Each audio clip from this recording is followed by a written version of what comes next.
بہت بڑی نعمت آنے والی ہے، ایک ایسا مہینہ آنے والا ہے کہ جس کی شان بڑی نرالی ہے۔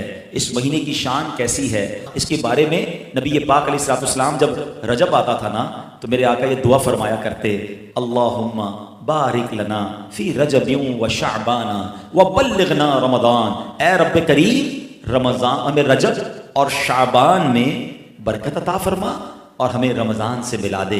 رجب کا احترام کرنا یہ اللہ کو کتنا محبوب ہے۔ حضرت عیسیٰ روح اللہ علی نبینا علیہ الصلوۃ والسلام کے دور کا میں آپ کو ایک واقعہ سناتا ہوں کہ ایک شخص تھا، ایک مدت سے ایک عورت کے بارے میں اس کے دل میں برے خیالات تھے، اور ایک بار اس کو موقع ملا، اس عورت پر اس نے کنٹرول حاصل کر لیا۔ قریب تھا کہ وہ گناہ کرتا، اس نے دیکھا کہ لوگ چاند دیکھ رہے ہیں، تو پوچھا یہ مسلمان، وہ مسلمان بھی نہیں تھا، غیر مسلم تھا، تو اس نے کہا یہ لوگ کس چیز کا چاند دیکھ رہے ہیں، کس مہینے کا چاند دیکھ رہے ہیں؟ تو کہا مسلمان جو ہیں رجب کے مہینے کا چاند دیکھ رہے ہیں۔ اللہ اکبر! جب اس نے سنا کہ رجب آ گیا ہے وہ اس عورت سے دور ہو گیا، گناہ سے باز رہا۔ اللہ کریم نے حضرت عیسیٰ علیہ السلام پر وحی بھیجی کہ اے عیسیٰ اس شخص کے پاس جاؤ، اس سے ملاقات کرو۔ جب آپ اس کے پاس گئے، اپنی تشریف آوری کا سبب بیان کیا۔ اللہ اکبر! جب اس نے سنا اس کا دل نور اسلام سے جگمگا اٹھا، کلمہ پڑھ کر مسلمان ہو گیا۔ پتہ یہ چلا کہ پہلے زمانے میں صرف مسلمان نہیں، غیر مسلم بھی اس مہینے کا ادب کیا کرتے تھے۔ رجب کے ورڈز کتنے ہیں؟ 3، را، جیم اور با۔ سبحان اللہ! علماء کہتے ہیں اس کی انٹرپریٹیشن بڑی خوبصورت علماء نے بیان کی۔ را سے مراد رحمت الہی، جیم سے مراد بندے کے جرم، با سے مراد بر یعنی بھلائی۔ گویا اللہ کی رحمت یہ اعلان کر رہی ہے کہ میری رحمت اور میری بھلائی کے درمیان میرے بندوں کے جرموں کو کر دو تاکہ میری رحمت اس کی بخشش فرما دے۔ This is the time to repentance۔ رجب توبہ کا مہینہ۔ سبحان اللہ! رجب کے بارے میں آتا ہے کہ رجب اللہ کا مہینہ ہے، احادیث میں ملتا ہے رجب اللہ کا مہینہ ہے۔ آقا فرماتے ہیں الشعبان شہری، شعبان میرا مہینہ ہے اور رمضان میری امت کا مہینہ ہے۔ تو یہ بہت خوبصورت سیکوینس شروع ہو رہی ہے۔ یہ مہینے ضائع کرنے والے نہیں، ہاں یہ مہینے اللہ کی رحمت کو لوٹنا ہے اس مہینے میں۔ اور سبحان اللہ!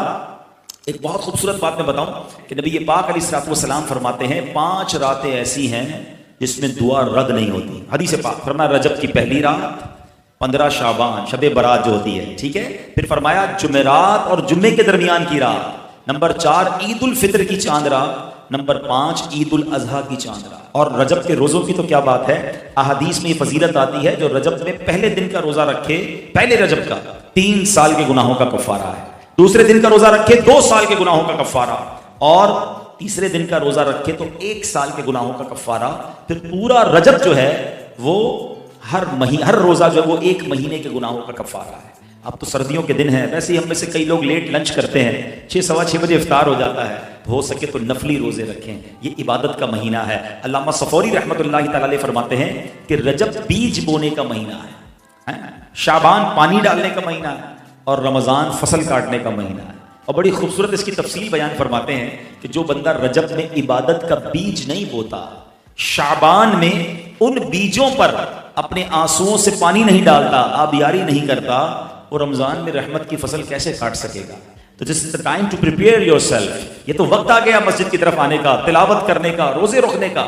اگر کوئی دوری ہو گئی عبادت سے تو پھر جڑ جائیں، اور رحمتوں والے مہینے شروع ہو رہے ہیں۔ تو اے میرے پیارے اسلامی بھائیوں، اللہ کرے کہ ہم رجب میں اللہ کی عبادت کر کے، اپنے گناہوں کی معافی مانگ کے ہم اس رجب کو اس طرح گزاریں۔ اور رجب میں ایک اور کام کرنے کا بڑا زبردست میں آپ کو بتا دوں کہ نبی پاک علیہ السلام فرماتے ہیں، حضرت عبداللہ ابن زبیر رضی اللہ عنہ سے روایت ہے کہ جو ماہ رجب میں کسی مسلمان کی پریشانی دور کرے، اللہ عز و جل اس کو جنت میں ایسا محل عطا فرمائے گا جو حد نظر تک وسیع ہوگا۔ تم رجب کا اکرام کرو، اللہ کریم 1000 کرامتوں کے ساتھ تمہارا اکرام فرمائے گا۔ اللہ کرے کہ ہماری کوئی نماز قضا نہ ہو، ہم اس میں نفلی روزے رکھیں، اس میں درود پاک کی کثرت کریں، استغفار کی کثرت کریں۔ اللہ کا مہینہ ہے، خوب اللہ کی طرف لو لگائیں، یا اللہ تیرا مہینہ آ گیا، بندہ بھی تو میں تیرا ہوں، میرے مولا تو میری مغفرت فرما دے۔ اللہ ہمیں اس مہینے کی برکت عطا فرمائے۔ نبی پاک علیہ السلام فرماتے ہیں بے شک صدقہ کرنے والوں کو صدقہ قبر کی گرمی سے بچاتا ہے، اور بلا شبہ مسلمان قیامت کے دن اپنے صدقے کے سائے میں ہوگا۔ جب سایہ نہیں ہوگا، جب بہت گرمی ہوگی، جب بڑی تپش ہوگی، سوچو صدقہ کرنے والا کتنا خوش نصیب ہے، اور وہ اور خوش نصیب ہے جو روزانہ کچھ دنوں کے بعد جب موقع ملتا ہے دیتا ہی رہتا ہے۔ میرا سایہ بڑا ہو جائے، میں اس گرمی میں کہیں تپش میں مارا نہ جاؤں۔ اگر اس نیت سے صدقہ دو کہ مولا کریم قیامت کے دن کی گرمی سے بچا لیجیے تو انشاءاللہ صدقہ دینے کا لطف بھی اور آئے گا۔ یا الہی گرمی محشر سے جب پڑ کے دامن محبوب کی ٹھنڈی ہوا کا ساتھ ہو، یا الہی جب زبانیں باہر آئے پیاس سے ساقی کوثر شہے جود و عطا کا ساتھ ہو۔ اے میرے بیچ اسلامی بھائیو، صدقہ دینے میں بڑی جس کو کہنا خوشی دلی کے ساتھ آگے بڑھ بڑھ کر ان موقعوں سے فائدہ اٹھانا چاہیے۔ صدقہ عمر میں اضافے کا بھی باعث بنتا ہے۔ جی ہاں، بڑا کمال کا واقعہ ہے۔ حضرت عیسیٰ علیہ السلام کے زمانے میں ایک دھوبی تھا، لوگوں کے کپڑے آپس میں تبدیل کر دیتا تھا۔ لوگوں نے حضرت عیسیٰ علیہ السلام کو اس کے بارے میں بتایا کہ حضور یہ بندہ بڑا گڑبڑ بندہ ہے، سب کے کپڑے ملا دیتا ہے، تو آپ جو ہے اس بندے کے لیے کچھ کیجیے۔ آپ نے اللہ کی بارگاہ میں اس کی ہلاکت کی دعا کر دی۔ وہ بندہ دھوبی اپنے معمول سے گھر سے نکلا، اس کے پاس 3 روٹیاں تھیں۔ ایک سائل آیا تو اس نے ایک روٹی اسے دے دی۔ سائل نے دعا دی، اللہ تعالیٰ تجھ سے آفات سماویہ یعنی آسمانی آفتیں سے تجھے بچا لے۔ دھوبی نے اس دعا سے بڑا متاثر ہوا، ایک اور روٹی دے دی۔ اس سائل نے دعا کی کہ اللہ تعالیٰ تجھے جملہ آفتوں سے محفوظ رکھے۔ اس نے تیسری روٹی بھی دے دی تو دھوبی سے اس سائل نے دعا کی اللہ تعالیٰ تجھے توبہ کی بھی توفیق عطا فرما۔ اب ایک بڑا سانپ جو ہے اس کی گٹھڑی میں داخل ہو چکا تھا، کیونکہ اب اس کی ہلاکت کی دعا ہو گئی تھی۔ اس سانپ کی گویا قدرتی یہ ڈیوٹی لگائی گئی تھی کہ اس دھوبی کو کاٹنا ہے۔ جب دھوبی کپڑے لینے کے ارادے سے اس نے گٹھڑی کے اندر ہاتھ ڈالا تو فرشتے نے اس سانپ کو لوہے کی ایک لگام ڈال دی اور وہ دھوبی سلامتی کے ساتھ واپس آ گیا۔ دھوبی کو پتہ ہی نہیں چلا کیا ہوا۔ لوگوں نے حضرت عیسیٰ علیہ السلام سے عرض کی کہ اے روح اللہ، دھوبی تو صحیح سلامت واپس آ گیا، آپ نے تو اس کی ہلاکت کی دعا کی تھی، آپ تو اللہ کے نبی ہیں۔ ذرا سنو، حضرت عیسیٰ علیہ السلام نے دھوبی کو بلایا، فرمایا بتاؤ تم نے کون سی بھلائی کی ہے؟ کہتا 3 روٹیاں تھیں، تینوں اللہ کی راہ میں صدقہ کی، اور وہ مجھے فقیر جو تھا وہ ہاتھ اٹھا کر جھولیاں اٹھا کر دعائیں دیتا رہا۔ تو آپ علیہ السلام نے سانپ سے پوچھا کہ تم نے اسے قتل کیوں نہیں کیا؟ سانپ نے عرض کی اے اللہ کے نبی، اللہ عز و جل نے آپ کی دعا قبول فرما لی تھی اور مجھے اس کو ہلاک کرنے کے لیے بھیجا تھا۔ جب اس دھوبی نے سائل کو صدقہ دیا تو ایک فرشتے نے آ کر مجھے لوہے کی لگام ڈال دی۔ جب لوگوں نے بات سنی، دھوبی نے یہ بات سنی، اسے بڑا تعجب ہوا کہ اتنا گناہگار، میں لوگوں کو اتنی تکلیف پہنچانے والا، صرف ایک نیکی کی اور مجھے آفت سے بچا لیا گیا۔ اس دھوبی نے توبہ کر لی، کیونکہ اس سائل نے توبہ کی بھی دعا کی تھی۔ تو پتہ یہ چلا آفتوں سے بچنا چاہتے ہیں، مصیبتوں سے بچنا چاہتے ہیں۔ آج کل تو کرونا وائرس کا زمانہ ہے، بلاؤں کا زمانہ ہے، ارے اس میں تو زیادہ صدقہ دینا چاہیے، اپنے نام کا بھی، بچوں کے نام کا بھی، فیملی کے ہر فرد کے نام پر صدقہ نکالتے رہے کہ یا اللہ صدقے کی برکت سے ان بلاؤں ان وباؤں سے بچانا۔ ارے وباؤں سے بلاؤں سے آنے والی مصیبتوں سے صدقہ کیسے بچاتا ہے کہ سنیے، ایک شخص سیدنا ابو ہریرہ رضی اللہ تعالیٰ عنہ کی بارگاہ میں حاضر ہوا، کہنے لگا حضور میرا بیٹا سمندری سفر پر گیا ہے، آپ اس کے لیے دعا فرمائیں۔ آپ رضی اللہ تعالیٰ عنہ نے فرمایا اس کی طرف سے صدقہ دو، سفر پر جایا کرو نا، صدقہ دے کے جایا کرو، بیٹا یا فیملی کا کوئی فرد سفر پر ہے، صدقہ دو کہ خیر سے واپس آ جائے۔ سیدنا ابو ہریرہ رضی اللہ تعالیٰ عنہ نے فرمایا سمندری سفر پر ہے اس کے لیے صدقہ دو۔ اس وقت سمندر میں موجیں اٹھ رہی تھی، یہاں باپ اور حضرت ابو ہریرہ رضی اللہ تعالیٰ عنہ میں گفتگو ہو رہی ہے، این اسی وقت ادھر سمندر میں موجیں اٹھ رہی تھی، جہاز ڈوبنے کے قریب تھا، ادھر اس کے والد نے اللہ کی راہ میں صدقہ دیا اور وہاں کہنے والے کو کہتے ہوئے سنا گیا اے سواروں تمہارے لیے سلامتی ہے، بے شک اللہ تعالیٰ نے فدیہ قبول فرما لیا۔ بیٹا سفر سے واپس آیا، اپنے والد کو سارا واقعہ سنایا کہ جہاز موجوں میں تھا، قریب تھا کہ ڈوب جاتا، مگر پھر ایک ندا آئی کہ تمہارے لیے جو صدقہ دیا گیا ہے وہ قبول کر لیا گیا ہے۔ تو اے میرے بیچ اسلامی بھائیوں، میں نے آپ کو احادیث بھی سنائی ہیں، آپ کو واقعات بھی سنا رہا ہوں کہ صدقہ بلاؤں کو ٹالتا ہے، صدقہ بیماریوں کو ٹالتا ہے۔ آپ نے نبی پاک علیہ الصلوۃ والسلام کی زبانی ایک خوبصورت واقعہ آپ کو سناتا ہوں، پیارے آقا علیہ الصلوۃ والسلام نے ہی یہ واقعہ صحابہ کرام کو سنایا۔ واقعہ کیا ہے؟ میرے آقا فرماتے ایک عورت کے منہ میں لقمہ تھا، کھانا کھا رہی تھی، ہاتھ میں لقمہ اور منہ میں ڈال لیا، اتنے میں دروازے پر ایک سائل آیا۔ وہ عورت کیسی توکل والی، کیسی صدقہ دینے والی، کتنا اللہ کی راہ میں خرچ کرنے والی تھی کہ وہ لقمہ اس نے منہ سے روکا اور سائل کو دے دیا کہ یہ کھا لے، میں بھوکی ٹھیک ہوں، یہ بیچارہ غریب ہے، دے دیا اس کو۔ چھوٹی سی بات تھی، ایک لقمہ کیا ہوتا ہے؟ کچھ لوگ یہ کہتے ہیں پیسے تھوڑے جیب میں، 5 10 15 روپے 50 روپے 100 روپے کے صدقے سے کیا ہوگا، میں تو خود غریب ہوں۔ سنو، ایک ہی لقمہ تھا نا، دیگ نہیں تھی بریانی کی، ایک لقمہ تھا۔ اور یہ واقعہ سرور کائنات علیہ السلام اپنے صحابہ کو سنا رہے ہیں۔ فرمایا وہ لقمہ اس عورت نے روکا اور فقیر کو دے دیا۔ اب اس عورت کے کچھ عرصے بعد بچے کی ولادت ہوئی، بچہ تھوڑا سا بڑا ہوا، باہر ماں کے ساتھ چلنے لگا، گھومنے پھرنے لگا، تو باہر گیا تو ایک بھیڑیا آیا اور بھیڑیا آ کر اس کے بچے کو اس نے منہ سے پکڑا اور ماں پیچھے بھاگ رہی، میرا بیٹا میرا بچہ، اور بھیڑیا آگے بھاگ رہا ہے۔ اللہ اکبر، اللہ تبارک و تعالی نے ایک فرشتے کو حکم دیا کہ بھیڑیے کے پیچھے جاؤ، اس کے منہ سے بچہ چھین کر لاؤ اور اس کی ماں کے حوالے کر دو، اور ماں کو کہہ دینا اللہ عز و جل نے تم پر سلام بھیجا ہے اور فرمایا ہے کہ یہ لقمے کے بدلے لقمہ ہے۔ بات آئی سمجھ میں؟